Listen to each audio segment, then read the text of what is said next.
Notre Dame fans, welcome to a special edition of the Irish Breakdown podcast. My name is Brian Driscoll. I'm the publisher at irishbreakdown.com, and we are going to talk about the commitment of Steve Angeli to Notre Dame. He is a 2022 quarterback from the state of New Jersey, from Bergen Catholic in Oradell, New Jersey.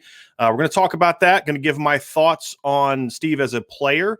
So the beginning of the show will be about Steve Angeli and what he adds to the Notre Dame class. That will be followed by my thoughts on overall, just my thoughts on this decision by the Notre Dame staff. Was this the right decision? Just the overall recruiting thoughts on 2022 recruiting. So as I'm talking about Steve Angeli, we'll get some highlights going here so you can see something of what he can do. A little background on Steve Angeli. He was a one-year starter at Bergen Catholic, played a short one-year starter. He was a junior this past year.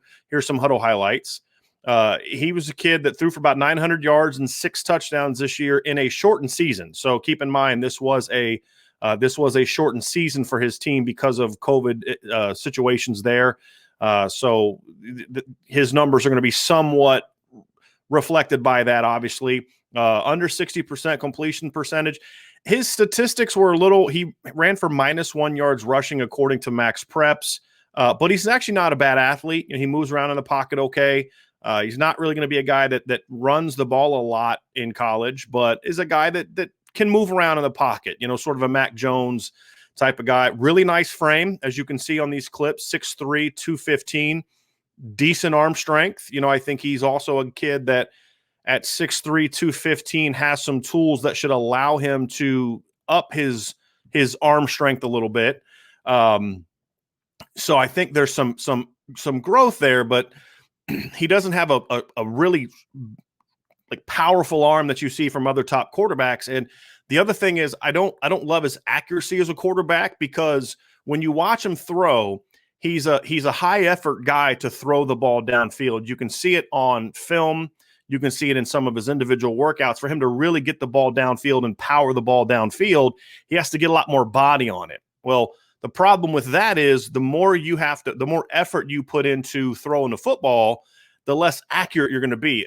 It's like a pitcher. It's like with anything, a pitcher that has to really muscle up to throw 95 is going to throw a really flat fastball, and it's not going to get a lot of movement, and it's not going to be he's not going to have great control of the strike zone. Whereas if he would, kind of dial it down to 90, 91, then he'd be allowed to control it more. Well, it's so harder to do that in football if you don't have a really powerful arm. So he doesn't really have a powerful arm naturally, although I do think there's room for that to continue to grow. Let's keep in mind, he's still just a junior in high school. So, and he does have a big body. So I think that there's going to be room for him to continue to add to that. And as you see from that clip right there, he's not a bad athlete. I mean, he can move, he can be a guy that can move the chains. He throws well on the run. You can see that right there. Just snaps the ball off. Nice accuracy on the run. From kind of 15 yards in, he throws a nice ball, throws accuracy. He's just, to me, not a guy that you really look at and say he's just got any tools that are necessarily special. So that's kind of my analysis on Steve Angeli. And again, this is a good, solid player. He's ranked by Rivals as a 4-star recruit, but he's not a top 250 guy. He's not a top 15 ranked quarterback for them. He's, I think, the 13th ranked pro-style quarterback, but of course there's also the dual threat guy. So he's not in the top 15 there. 247 Sports ranks him as a 3-star recruit, and I think he's the 16th best pro-style quarterback. So again, he's probably in the 20s when it comes to overall quarterbacks in that regard. So, again, there's some tools to work with from Steve, with Steve Angeli. So that's the positives. That's just the X's and O's. That's just a matter of fact. He had a good offer list. LSU offered, Ohio State offered. None of them were pushing for him. Notre Dame wasn't pushing for him either at first, at least for a while. They offered him. He was actually their first offer at quarterback, which was a little bit puzzling. But here's the thing: he comes from a great program.